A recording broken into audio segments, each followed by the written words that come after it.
Alright guys, Star Ocean the Second Story R is out now on the Nintendo Switch and PlayStation systems. So we're going to go ahead and jump into the review roundup for the game. So far, as of the time that I'm recording this video, there are about 30 plus reviews. It's split across the PlayStation 5 and the Nintendo Switch systems. I will be going over the Nintendo Switch reviews, but right now the review score is identical, but there are some major differences between the PlayStation 5, PlayStation 4, and the Nintendo Switch version. Now, the Switch version of the game runs at 30 frames per second compared to the 60 frames per second on the PlayStation version. So keep that in mind if you're picking up the game. Now, obviously, the Nintendo Switch version has the portability factor, the dock in and out factor, if you're not using a Switch Lite, that is. So you can kind of weigh your options. There is a download too for the Nintendo Switch version, although I'm still not clear on whether that's going to be a multi-language download or if you can just boot up the cartridge right then and there and the whole game is on there. It seems that way, but once again, don't quote me on that. We'll get more information soon on it. But before we jump into the reviews,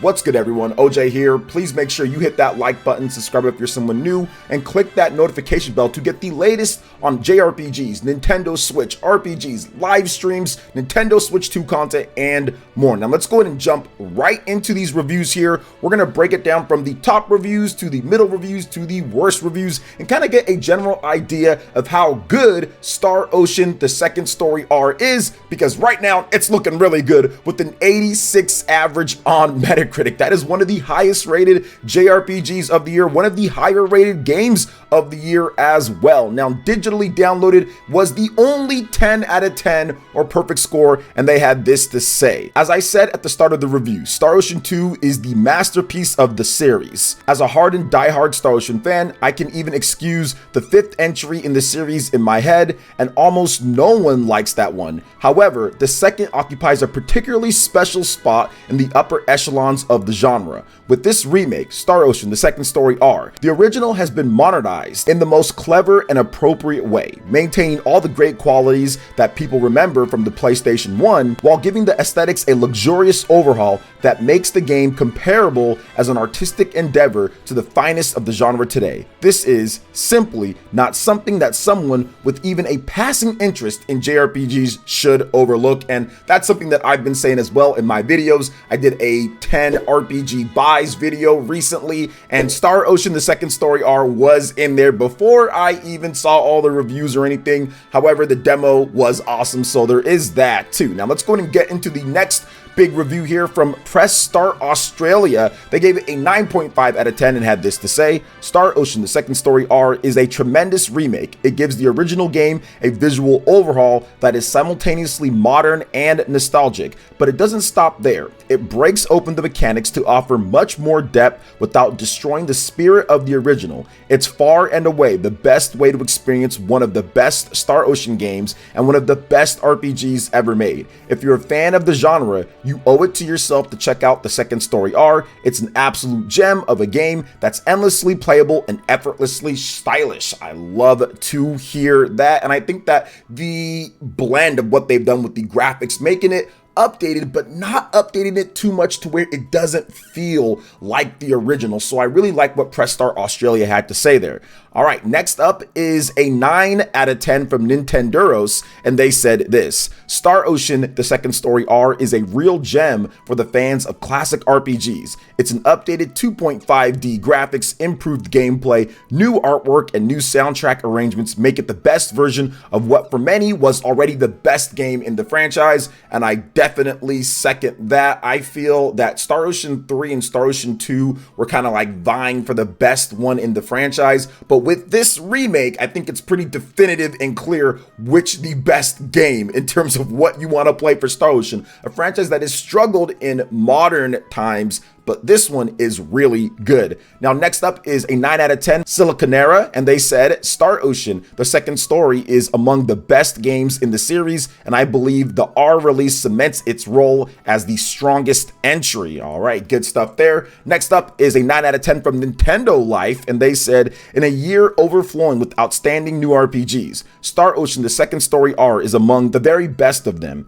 This revival of a PlayStation classic does a thorough job of mixing modern game design and artistic elements with old school sensibilities to make for one of the most impressive RPG releases of 2023. A lengthy, player-driven story, thrilling combat system, gorgeous new visual style, and remixed soundtrack all come together to make this one of the easiest recommendations we can make to any RPG fan. If you're even vaguely interested in picking this up, we'd encourage you to do so as soon as you can. Star Ocean: The Second Story R is comfortably the best entry in the series. Once again, we're hearing that, and that's why I like to do these review roundups, so we kind of get an idea, some consistency in terms of what people are saying about the game. Now let's go to move on to the 8 out of 10 scores here. This one is from multiplayer.it, and they had this to say: Star Ocean: The Second Story R is exactly what the much maligned X-Triace series needed, and our hope is that fans of Japanese RPGs don't let themselves be led astray by the latest disappointing iterations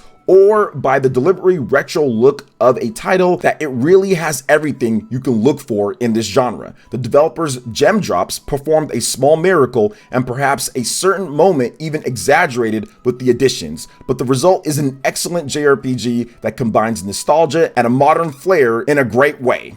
A true comet to follow to bring old ones back into the spotlight. Never forgotten glories just waiting to shine again. All right, good stuff there. Next up is from CG Magazine. They gave it an 8.5 out of 10 and had this to say: Star Ocean: The Second Story R is a lovingly crafted remaster of a golden age RPG that offers a replayable and approachable complex adventure. All right, good stuff there. Next up is from Nintendo World Report with an 8.5 out of 10, and they had this to say: Star Ocean: The Second Story R is a great remake of a less heralded PlayStation RPG. Unlike First Departure R and some of the other ports and remasters out there, this is a smart, modern upgrade to a decades-old adventure. It's an enjoyable action RPG with a wealth of player choice and a lot of charming, quirky aspects. If you've ever been curious about Star Ocean and have an affinity for old-school action RPGs, this is a must-play. Even beyond that, the beautiful presentation might be worth the price of admission by itself, and this is a $50 game here in the US, so it should be cheaper in most regions as well.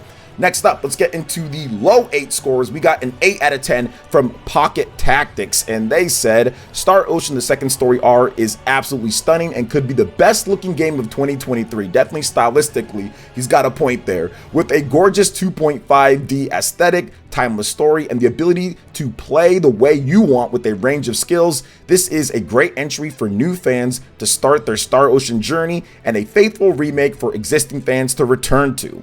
Next up is from Spazio Games, 8 out of 10. Seems like Square Enix has finally found a way to give value to its enormous catalog of great JRPGs. After Live Alive and Tactics Ogre Reborn, Star Ocean: Second Story R marks the third successful entry in this newfound current of remakes. A great journey for both veterans of the genre and newcomers. Now, this is the only mixed review on the Nintendo Switch with a 7 out of 10 from Checkpoint Gaming, and they had this to say: Star Ocean: The Second Story R serves as a reminder from Square Enix that this is an RPG property not to be ignored. On offer is one of the most enjoyable of its genre I've played in some time, with a heartfelt story, colorful cast, and a wonderful fusion of both fantasy and science fiction goodness. The quality doesn't end there though.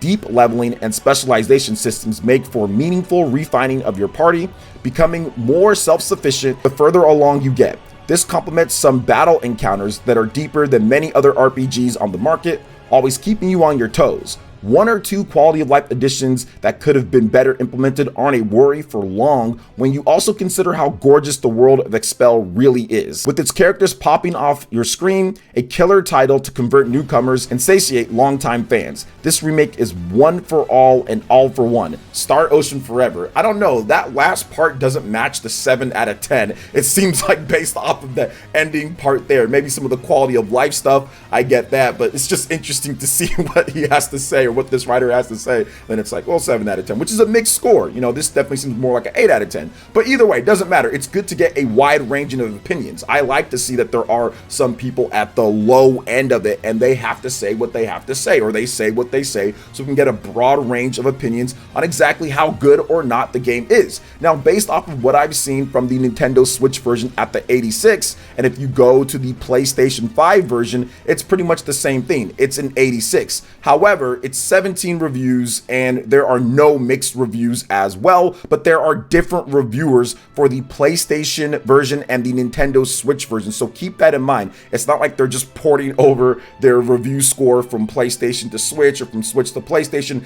There are legitimately different reviewers. That's why I said there's like 30 plus reviews of the game overall. But yeah, there's a lot of PlayStation sites. RPG site gave it a 9 out of 10 on the PlayStation side. WCCF Tech gave it a 9 out of 10 on the PlayStation 5 side as well. Push Square gave it an 8 out of 10. Digital Chumps gave it a 9 out of 10. Shack News gave it a 9 out of 10. So there are a number of higher profile sites, some of the mid sites, lower sites, pretty much everybody kind of weighing in at this point. And it seems consensus wise, this is a solid 8.5 or so out of 10. This is an incredible experience. It's a great JRPG. It's something that fans should absolutely sink their teeth into if they can. You can always wait, of course, for those discounts, but I think at the end of the day, it's really just about playing the game at some point. You know, I know that sometimes we have short attention spans. New games come out, we just start buying a bunch of new games, but this game with the physical media, PlayStation 5, Switch, whatever the case is, it'll be around for forever.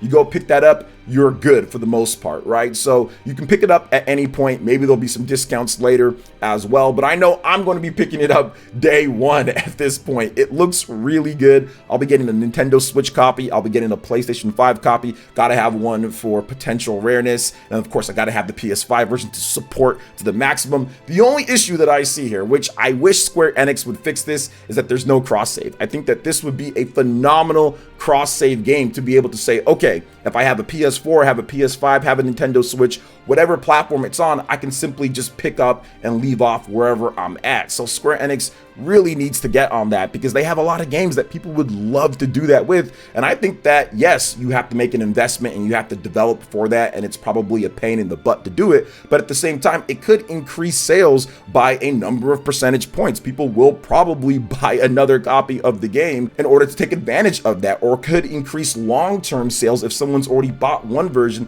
and said, okay, well, maybe I want to do a new game plus and I have a different version later. So I feel that Square Enix should do that. That would be my only knock, but I know that's not necessarily a big knock when it comes down to it. First world problems, right? So what do you guys think about this when it comes to Star Ocean, the second story? Are the reviews so far 86, one of the best reviewed games of the year, one of the best RPGs of the year as well? Let me know your thoughts in the comment section below. All right, guys, that wraps it up for this video here. Thank you so much for watching. Please make sure you hit that like button, subscribe if you're someone new, and check out my other JRPG videos right here on screen where we talk about Star Ocean and more. Thanks for watching. We'll catch you for the next one. Peace.